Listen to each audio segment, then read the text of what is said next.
Thank you so much for being here. I know you could be at a million other places at this incredible festival, so we're so happy to have you here with us today to talk a little bit about how do you turn success as an incredible creator into an even bigger business opportunity, and how do you find your superhero origin story and manifest that to create a whole niche for yourself. So today I'm so excited to be joined by Harry Stebbings, man, myth, UK legend of the tech scene. Thank you so much for being here. Can we just give one big round of applause for all he's done for the tech scene in the UK? God, the energy in this room feeds my soul. That was a great comment. I love that. I was standing by like, wow, that's awesome. Thank you so much for having me, dude. I'm looking forward to this. So most people get famous and then start a podcast. You started a podcast. You were, I would say, decidedly unfamous at the moment. I was 17. You were like temporarily embarrassed 17-year-old. I was 17, I had no money. No money, okay. And I knew no VCs. And no VCs. So that seems like a pretty big sort of step out to choose to go into this field. Maybe you could just tell us... No, it's not. The joys of content is if it fails because no one cares. And so actually the risk is very low. You should build your personal brand with no fear, because honestly, if it fails because no one's seen it. And actually, it's just like a muscle, yeah? No one goes to the gym and is like, oh, treadmill, my old friend, I feel so energized by you. It's like, oh my God, the pain. It's not normal. People are like, oh, Harry, you're a natural. I'm not a natural. I promise you, I was a BBC News presenter from the 1950s. I was terrible. But you get better and better and better, and it's about putting the reps in and showing up every day. But, you know, most people would say, oh, let me pick something where I have deep expertise, tons of experience, or at least I'm old enough to rent a car, you know. But instead, you chose to just dive into this massive world of finance. So maybe you could just tell us a little bit of like, why did you choose to start with podcasting rather than maybe blogging or, I don't know, investing rather than just talking about investing? Yeah, the most important thing that you need to understand is that it's a complete change of life when you start building a content machine and a personal brand. And so if you don't choose a format that aligns to what you like and are good at, then it's going to be really hard. I suck at writing, which is why I basically only tweet.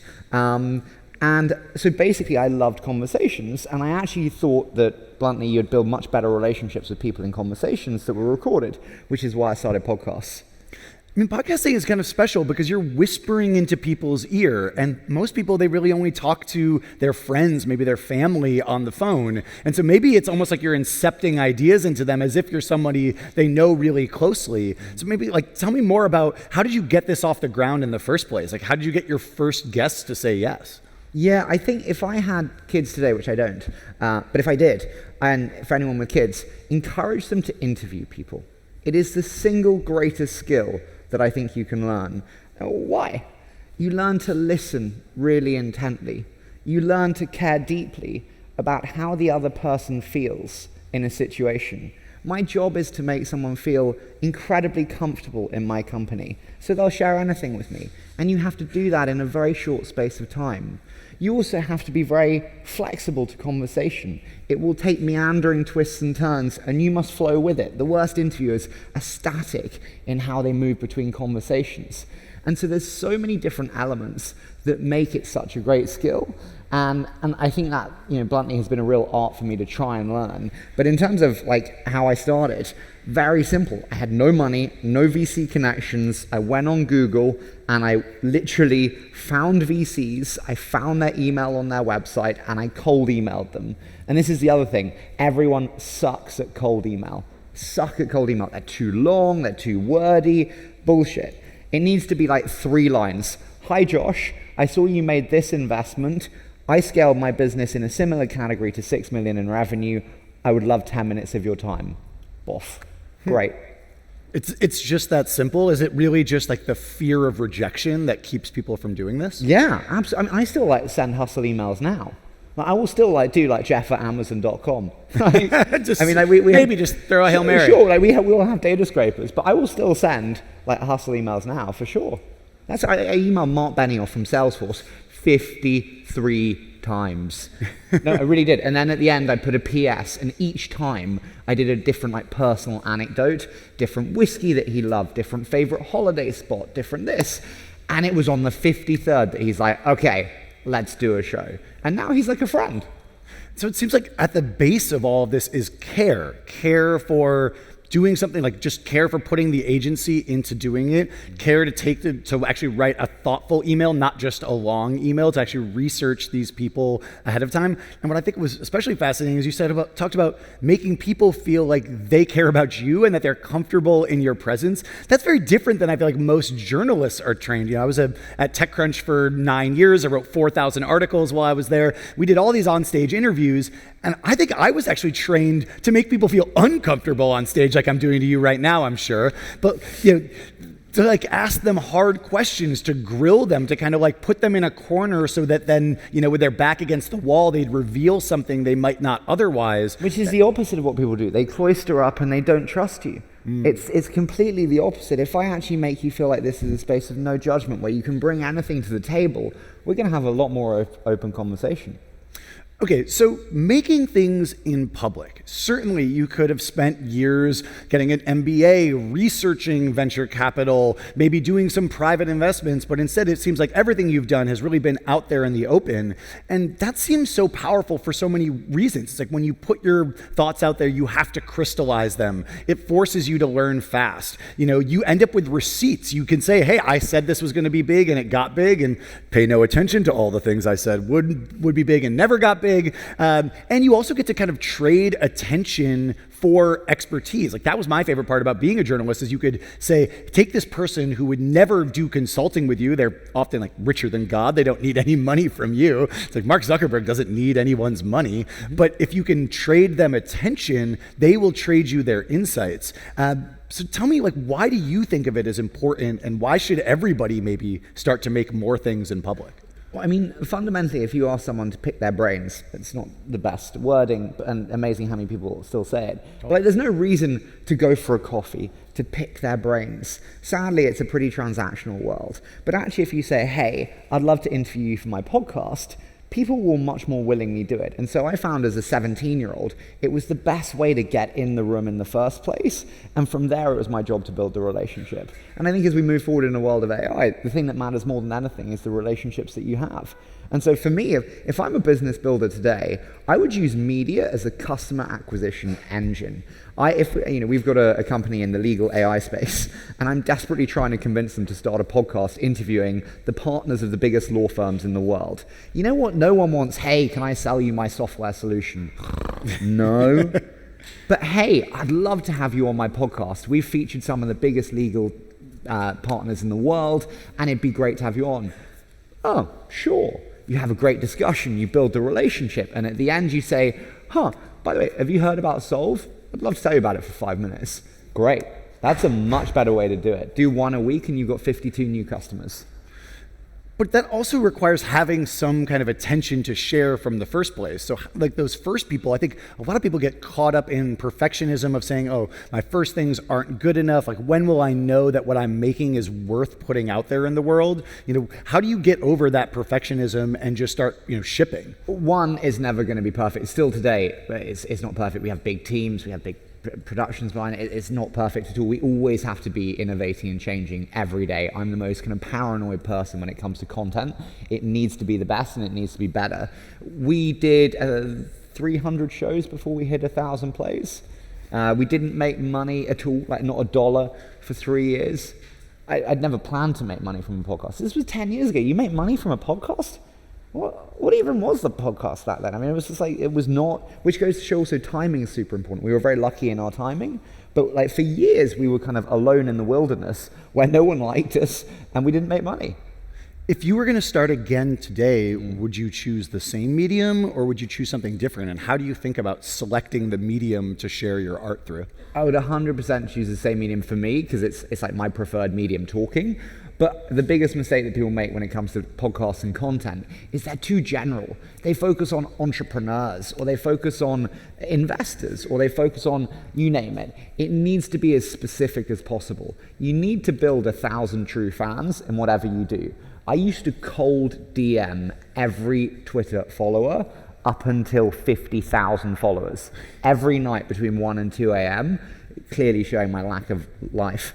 But I would go and I would do like, hi Josh, I see you're in San Francisco. Congrats on joining Signal Fire. Really appreciate the support following me. And I'm sure that was just you're pushing lovers off of you in the back of the club, Precise. Sending those emails. Yeah. Certainly not like Home Alone. Yeah, no more tequila. No, not at all. But you know what? When you get a message like that from a creator, you're like, 1 in 3 of those people will go into the office tomorrow and be like, you know what? This guy's pretty cool. I like him. And actually, the customer acquisition that you get from creating a really happy customer is amazing. Okay, so I want to rewind back to young Harry, as if 17-year-old Harry wasn't young enough. Maybe if you looked back on your childhood, was there some kind of formative experience, or maybe like traumatic experience, that turned you into a question asker? I always like to ask the question, most of life someone is running towards something or running away from something. I would say I'm kind of simultaneously doing both, which is probably the only thing I can multitask at, which is why I'm in therapy.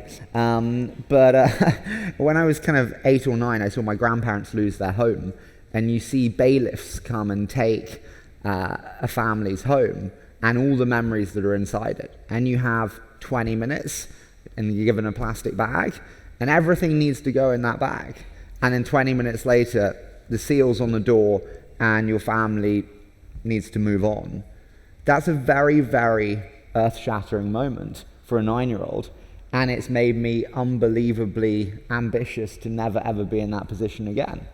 And so I'd say that was like, what am I running away from? The insecurity of having everything taken away from me and my family again. And so I'd say that's what I'm running away from. And then there's what you're running towards, which I actually only think you can have when you have a little bit of money, to be honest. I'm open about like relationships with money. No one's really, maybe it's a British thing, we're not comfortable talking about like money. Like, I'm never really comfortable. And then, I got a little bit more and a little bit more. And it opens up what can be. And so what I'm running towards now, I'm able to think about, because I'm not so worried about what I'm running away from. And what I'm running towards is, we're a bit fucked. I don't know if I'm allowed to swear. No, well, fine. In the podcast we do, so fine. We're a bit fucked. We see China and we see the US, and Europe is fading faster and faster into irrelevance. And I love being in London, and I love being a European, and I think there's so many great things. And we should champion amazing young talent in Europe. And so what am I running towards?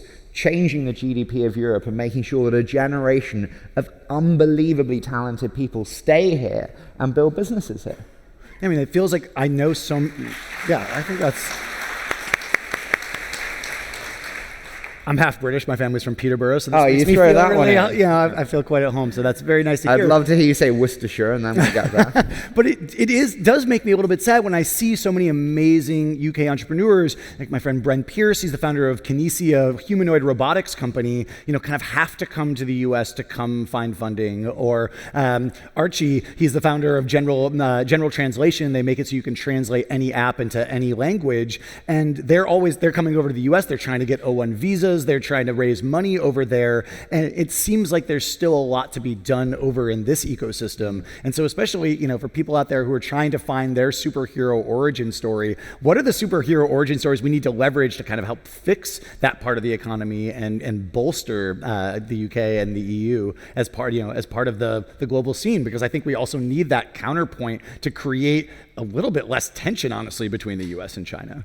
I totally agree with you. Honestly, we need a vibe shift. I know it sounds light, but we need a vibe. There's more than enough money. I promise you. There is so much fucking money in European venture. So much. The prices are ridiculous. The millions going into companies that should not get millions is ridiculous. There is more than enough money. So there's that. We need to make sure the talent stays here. We need to tell people that they can build great businesses here. And we need to not stop people from building here or say that's a crap idea or don't be an idiot, that's not going to work. We need to have a much more can-do attitude, which the US has. And then also we need to not be so transactional. People always ask me like, what are you doing for this? And it's like, I just think you're great, so I just wanted to help. And that's it. There's not a quid pro quo. Like, karma's real. And I think we need to really appreciate that a lot more. But yes, we're fucked on policy. I agree. Sadly, I can't change policy that easily. No one can. And so like it's also like work within what you can control, I think is so important. And I think this is also important, like on the, go to the US, not go to the US. I was asked the other day, what's your biggest regret? And I don't really have regrets, not just because I've not made mistakes, I've made many, it's just because I don't find them very helpful. But my biggest reflection is like, what would life have been if I was in America? I'm friends with your biggest founders in the world, your Sam Altmans of the world. I'd be hanging with them a lot more. How would life have been different? And you know what? The thing I come back to is your swimming lane, which is whatever you do, you need to win. And it's really important to know what game you're playing and to win the race that you're in. And actually for me, winning the European race was really important. So I don't know if that answers your question, but I thought I'd go off on one. But how do you know what that race is? Like, how do you choose? Oh, this is one of life's great quandaries. Please be my therapist. What race should I run? No. I sadly, I'm not like a wise, elder. For me, I saw The Social Network when I was 13. And I saw Peter Thiel invest in Facebook with Clarion Capital. So, like, literally, a movie changed my life. Literally. And that was the inspiration for everything, honestly. And so I've only ever wanted to do this, which is very lucky. I feel very sorry for people who don't know what they want to do, which is a lot of people. What I say is like, go do something you love. And it's like the obvious thing. And most people don't unpack it enough. A amazing young girl came to me the other day and said, what advice would you have for me? I said, well, what do you love? She's like, I don't know, Netflix. And I'm like, no, what do you really love? And she's like, shopping. I said, what? Okay, great. Why do you love shopping? Oh, I love like luxury stores. Why do you love luxury stores? It's the way it makes me feel when I go into a luxury store. So actually it's not the store or the bags, it's how they make you feel. Have you ever thought about going to hospitality? Maybe hotels, maybe the ambiance kind of designers within hotels. And suddenly, I introduced her to someone at the Four Seasons and, she's now got a job. I think doing something she'll be great at. But when you unpack it more and more, I think you can find your love easier than you think you can.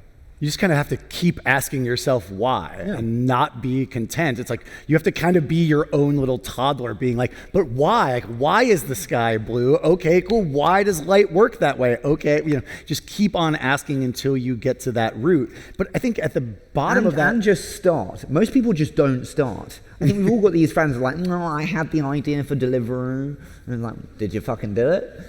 No. Oh, well, someone else did. And it's like, just start. I promise you, it will get better. It will change. You will learn about your customers.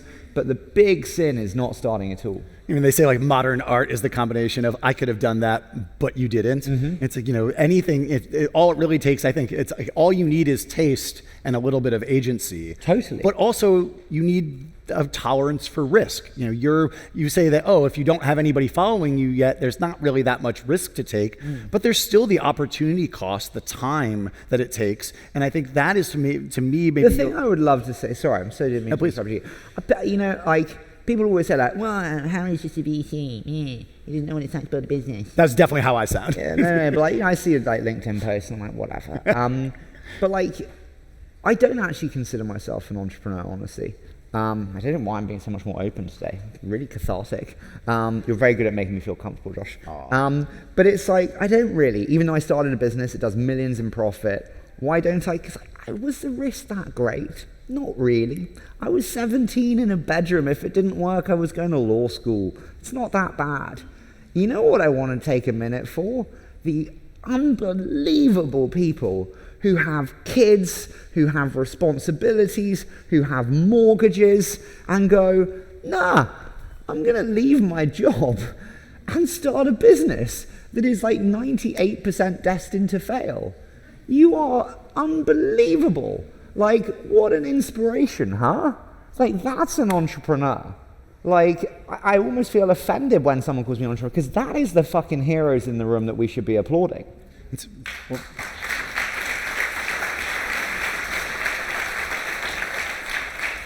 Though what it also seems like is that if you're one of those people who's not just doused in responsibilities, really up against the wall, make space for risk taking for those around you, support them, be that first investor. I think that to me is maybe the biggest difference between what I've seen here and in the US is that people, even when they hardly have any money, they're still investing in their friends. They're still writing that first angel check. They're still quitting that job to go work with their friend because they believe in their vision. And it really comes down to saying hey, even before I'm perfectly comfortable, I don't have to be perfectly comfortable to start taking risks, to start investing in somebody else, or to take a big swing. And I think that to me, that's the most important thing I hope people get out of this, is that you took a big swing, maybe not from a position of tons of risk yourself, but that everyone has that opportunity. Yeah, the most dangerous thing? Visions. Terribly dangerous. We're all told, you need to have your vision. My vision? My vision was to get a job at Balderton Capital, which, no discredit to them, wonderful firm. But as a firm in London, as an associate, fuck it, I would have been a janitor. Anything. I just wanted to get a job there. And that's what my vision when I started. And then, we started doing a bit better. And I thought, maybe I can do a little bit better. I could actually, be a receptionist there or whatever. I can be more and more and more. And over time, you show yourself what you can do. And the vision becomes bigger and bigger. And I think the biggest problem with vision is we say, I can't do that. It's too great. If I tell you you're going to run 26.2 miles with me, you're going to go, no, I'm fucking not. But actually, if I say we're going to do 10K, you're like, I can do that. And let's get to 10K. And I'll say, let's do 12. Slowly increase your vision with time and don't be so daunted by this massive end goal that you don't need to set.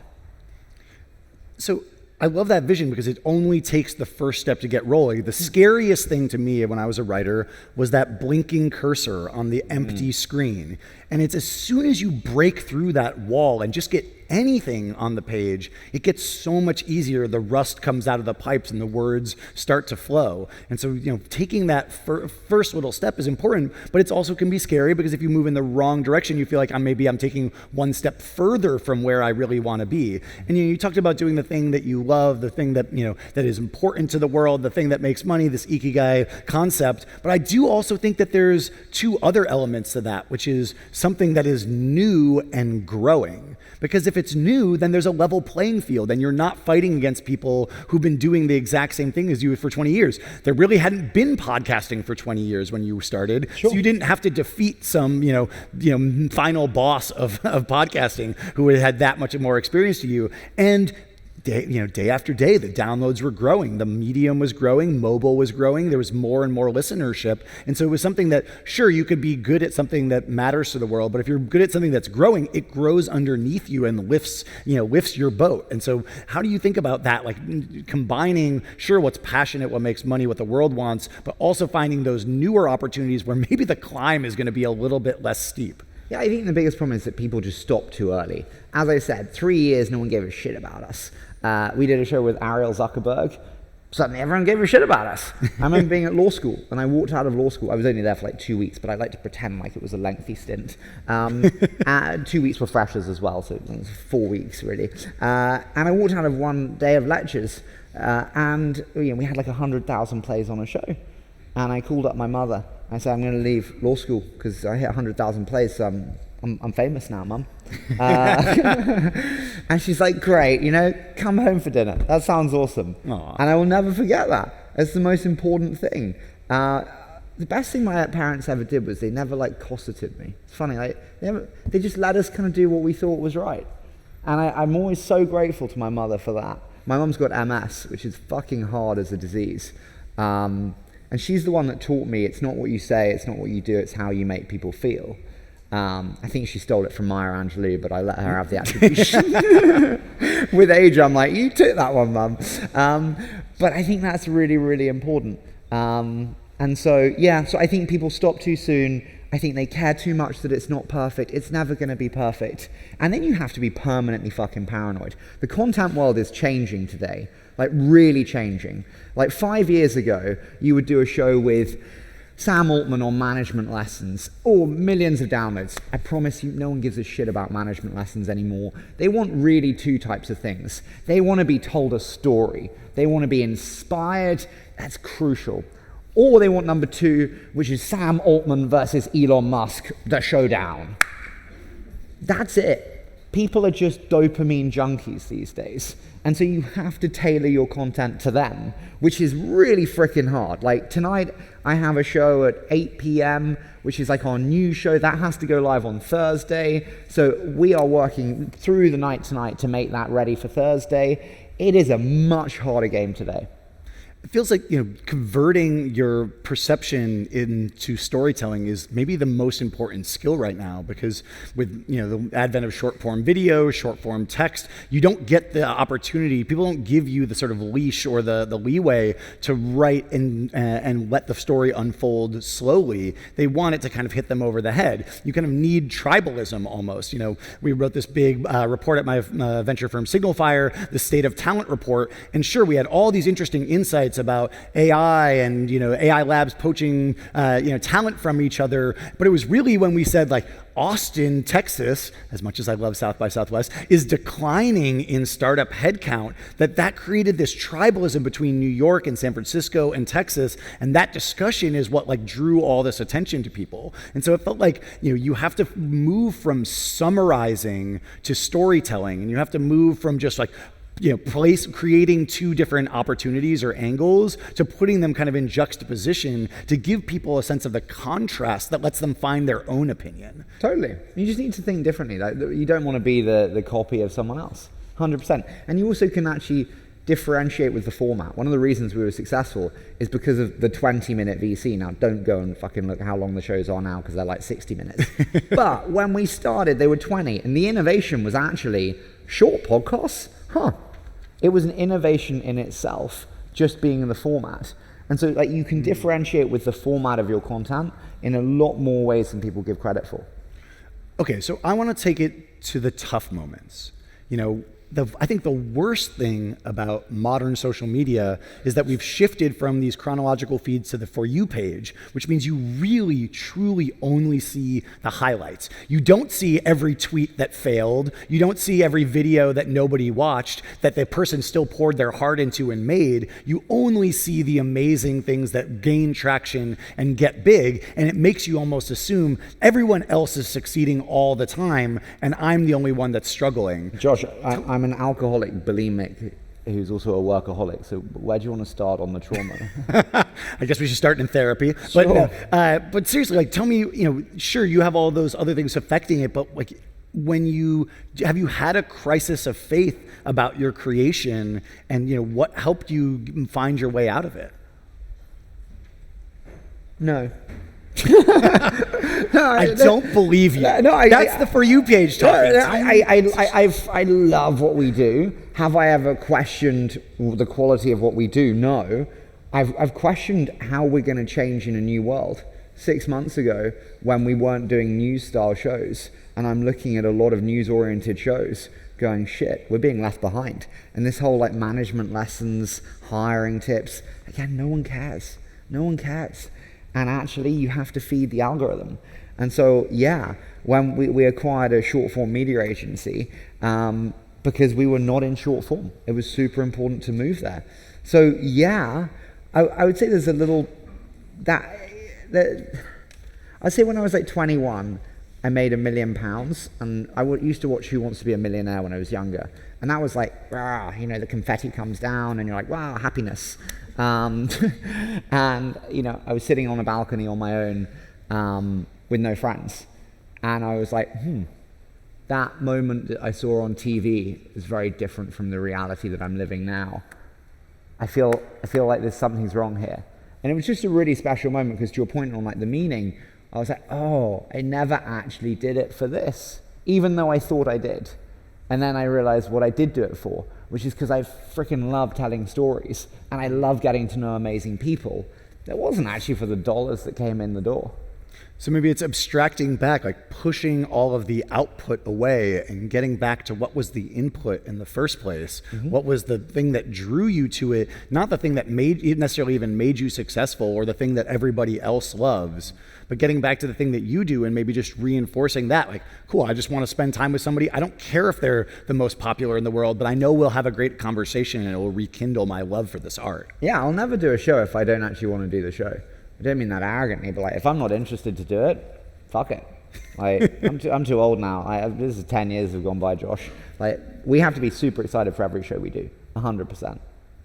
Okay, so I want to recap some of the amazing things before I give you a final word about your big tent advice for everybody here. But I think one of the most enlightening things to me was that at the beginning, your risk is so low because no one's watching. So you can't embarrass yourself if nobody's watching you yet. And so there's no reason not to take that big risk. And you chose podcasting because you said that you love talking and you suck at writing. And it sometimes is that simple of just finding the medium that you love and leaning into it directly. And you talked about, we talked about that it's so powerful to put things out there in the world because you gain a track record, you get to trade attention for insights. It forces you to crystallize your ideas, but you never have to be perfect. You just have to be specific enough that people know how to self-select in to what you're making. Also, a personal brand is a currency. It's a currency that accrues value over time if you keep doing it and keep investing in it.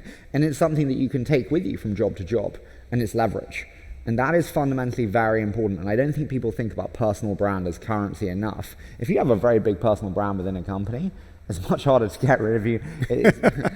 You have a lot more value in a marketplace. You're able to get a much higher salary. It is a very monetizable currency.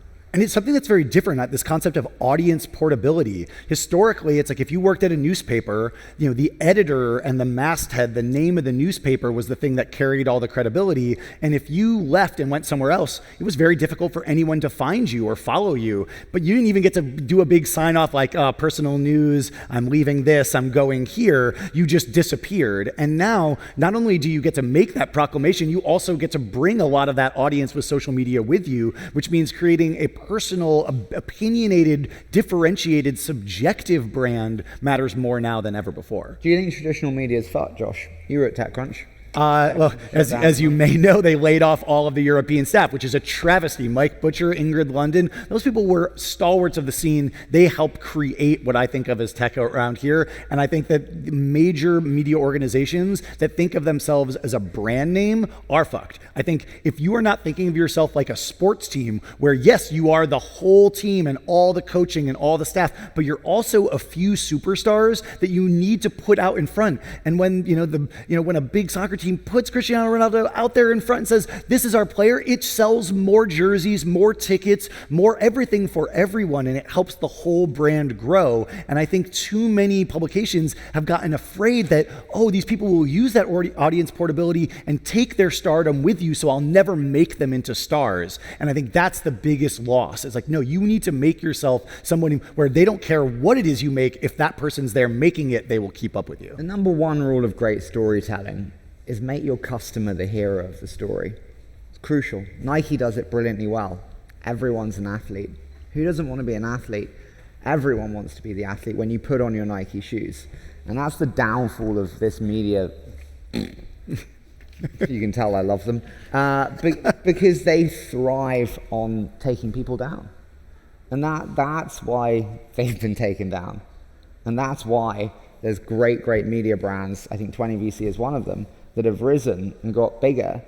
Because yes, we do tell news, but we tell amazing stories about unbelievable entrepreneurs, and I don't thrive in being takedown artists. I'm so glad that that exists in the world. I do think we need the counterpoint. We need somebody to hold power accountable, that when somebody really does something bad, that they don't just get to get away with it and inspire other people to do the same bad things as well. But yes, you're right. It can go way overboard when people think only drama creates clicks, and so I have to conjure drama where it doesn't actually exist. Totally. Big title, paywall, So I love this idea that we need this vibe shift in this scene, that we need to increase our sense of risk-taking. We need to make space for those who maybe don't have as much natural capability or just have so much responsibility in their life that it's harder for them. And that if you do have the opportunity, if you do have the means and the privilege to make that space for others, the way that you put on small entrepreneurs who maybe would never have had that same soapbox, and they finally get to share what they really care about to the world. Also, like, put your money where your mouth is. Like, we put $10 million into Project Europe, which is very simple. 18 to 25-year-olds, if you are building a massively ambitious company, a hydrogen fuel cell company, rockets, next generation cancer treatment, we'll give you $250,000, like, pretty quickly, in days, where no one else will give you money. No banks will give you money. No VCs will give you money. We need this sort of empowerment attitude to the next generation of unbelievable talent to make sure they start businesses. Exactly. I'm writing these 50K checks to like high school kids, college dropouts, people with crazy ideas who have no business building them. We legitimately have to speak to their parents to convince them we're not dodgy. I don't care if my parents are dodgy. I want the ones who don't care what their parents think, but that want to go out there and build something and don't know why they'll be wrong, and that's why they won't stop, because they won't listen to anybody else who says that's not the way it's always been done. And so I would say that like the thing that really shook me the most about what you've been talking about is that like you just have to let kids try. You have to try and fail, be different, and eventually if you just keep on asking yourself, why am I doing this? Why does this matter? Why am I in this room? You'll find your way to something that really matters, that you care about, that the world cares about, and that can change the world for the better. Last point, happiest kids in the world, Norway. You know why? They let them climb trees. Yeah, they fall, they get hurt, not too badly, but they fall, they get hurt, they learn, they get stronger. Happy kids climb trees. Happy kids climb trees. Go find your tree to climb. Thank you all so much, everyone.